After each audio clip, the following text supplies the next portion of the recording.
কুষ্টিয়া জেলার তৃতীয় পর্বে আপনাদেরকে স্বাগত। তো আজকের ভিডিও হচ্ছে বাংলার কুষ্টিয়া জেলার শিলাইদহে দাঁড়িয়ে আছে রবীন্দ্রনাথের স্মৃতি বিজড়িত ঐতিহাসিক কুঠিবাড়ি। নোবেল বিজয়ী কবি গুরুর জীবনের নানা স্মৃতিচিহ্ন বাড়িটি আজও দর্শনার্থীদের জন্য টানে। এখানে রবীন্দ্রনাথ তার অনেক কালজয়ী রচনা লিখেছেন। ভ্রমণ প্রেমীদের জন্য কুষ্টিয়া অন্যতম দার্শনিক স্থান হচ্ছে কুঠিবাড়ি।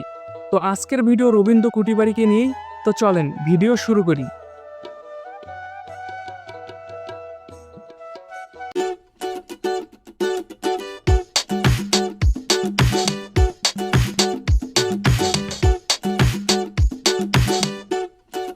কুষ্টিয়া শহর থেকে খুব সহজে আপনি চলে যেতে পারেন রবীন্দ্র কুঠিবাড়ি, যা শিলাইদহে অবস্থিত। শহর থেকে কুঠিবাড়ির দূরত্ব প্রায় 15 থেকে 16 কিলোমিটার।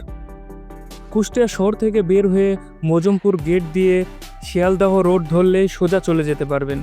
রাস্তাটা পাকা আর সুন্দর, তাই রিক্সা, অটোরিক্সা, সিএনজি কিংবা প্রাইভেট কারে যে কোনো যানবাহনে আরামে চলে যাওয়া যায়।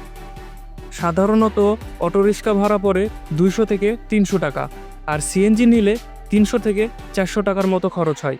যদি প্রাইভেট গাড়ি বা বাইকে যান তবে 20 থেকে 25 মিনিটের মধ্যেই পৌঁছে যাবেন।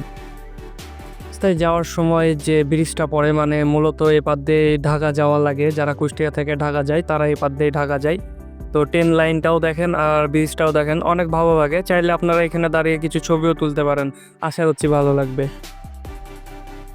তারপর কিছু দূর যাওয়ার পর হাতে একটা বাম সাইডে ব্যাগ পড়ে, সে ব্যাগ দিয়ে যদি আপনারা 5-6 কিলো যান, তারপর আরেকটা চত্বর পড়ে, চত্বর দিয়ে ডান সাইডে গেলে 1.5 কিলো পরে হচ্ছে কুঠিবাড়িটা পড়ে।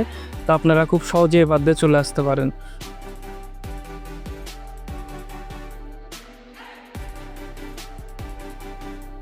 রবীন্দ্র কুঠিবাড়ি পৌঁছালে প্রথমে আপনাকে স্বাগত জানাবে সুন্দর সবুজ পরিবেশ আর দারুণ প্রাকৃতিক সৌন্দর্য দৃশ্য। এখানে প্রবেশের টিকিট নিতে হয়। প্রাপ্তবয়স্কদের জন্য 20 টাকা আর শিক্ষার্থীদের জন্য 10 টাকা। এই কুঠিবাড়ি হলো নোবেল বিজয়ী কবি রবীন্দ্রনাথ ঠাকুরের স্মৃতি বিচরিত স্থান, যেখানে তিনি দীর্ঘ সময় কাটিয়েছেন। ভিতরে প্রবেশ করলে তার ব্যবহৃত নানা স্মৃতি, আসবাবপত্র এবং ছবি দেখতে পাবেন।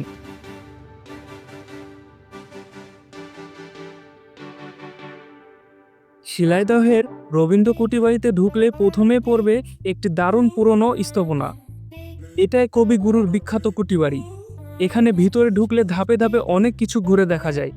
প্রথমে দেখা যাবে রবীন্দ্র ঠাকুরের ব্যবহৃত আসবাবপত্র, চেয়ার, টেবিল, আলমারি, লেখার টেবিল সব কিছু সংরক্ষণ করা আছে। তারপর আছে কবিগুরুর ব্যবহৃত পিয়ানো আর কিছু বাদ্যযন্ত্র। দেওয়ালে সাজানো আছে রবীন্দ্রনাথের তোলা ও আঁকা ছবি আর তার জীবনের নানা সময়ের আলোকচিত্র। ভিতরে একটি মিউজিয়াম গ্যালারি আছে, যেখানে তার জীবন, সাহিত্যকর্ম ও নোবেল প্রাপ্তির ইতিহাস সুন্দরভাবে প্রদর্শন করা হয়েছে। আরেক কোণে আছে রবীন্দ্রনাথের ব্যবহৃত নৌকার ছোট মডেল, কারণ পদ্মা নদীর তীরে নৌকা ভ্রমণ তার জীবনের অবিচ্ছেদ্য অংশ ছিল। বাড়ির বাইরে বের হলে পুরো জায়গাটা যেন এক টুকরো শান্ত সবুজ স্বর্গ। চারিদিকে রয়েছে বিশাল গাছপালা আর বাগান। খোলা জায়গাতে মাঝে মাঝে সাংস্কৃতিক অনুষ্ঠান হয়, যেখানে রবীন্দ্রনাথের গান ও কবিতা পরিবেশন করা হয়।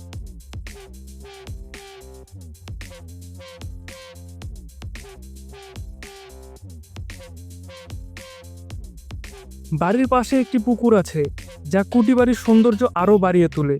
সবশেষে সবচেয়ে বড় কথা হলো, এখানে দাঁড়ালে মনে হবে ঠিক সেই জায়গাতে আছি যেখানে রবীন্দ্রনাথ ঠাকুর বসে কবিতা লিখতেন, গান রচনা করতেন আর ভাবনায় ডুবে থাকতেন।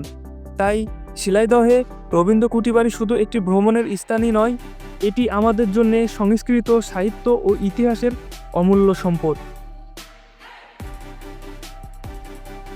তো বুঝতে পেরেছেন রবীন্দ্র কুঠিবাড়ি জায়গাটা কেমন। তো কুষ্টিয়া আসলে অবশ্যই রবীন্দ্র কুঠিবাড়ি ঘুরবেন। এখানে অনেক ইতিহাস, সংস্কৃতি, অনেক কিছু তুলে ধরা আছে, যেগুলো আপনারা দেখতে পারবেন এবং ভালো লাগবে। আর সত্যি কথা বলতে ভিতরে কোনো ভিডিও অ্যালাউ নাই, শুধু জাস্ট পিক তোলা অ্যালাউ আছে, যার কারণে আমি পিক আকারে আপনাদেরকে ভিডিওতে বুঝাইছি। তো আপনারা এখানে আসে দেখবেন, নিজ চোখে দেখলে অনেক কিছু উপলব্ধি করতে পারবেন।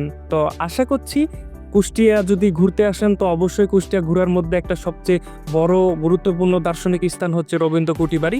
তো আপনারা চাইলে রবীন্দ্র কুটিবাড়ি অবশ্যই ঘুরবেন, আশা করছি ভালো লাগবে। তো আজকের ভিডিও এই পর্যন্তই। ভিডিও যদি ভালো লেগে থাকে তাহলে সাবস্ক্রাইব করে সঙ্গেই থাকুন, আর ভিডিওটি যদি ফেসবুক থেকে দেখে থাকেন তাহলে পেজটি ফলো করে সঙ্গে থাকুন। ধন্যবাদ।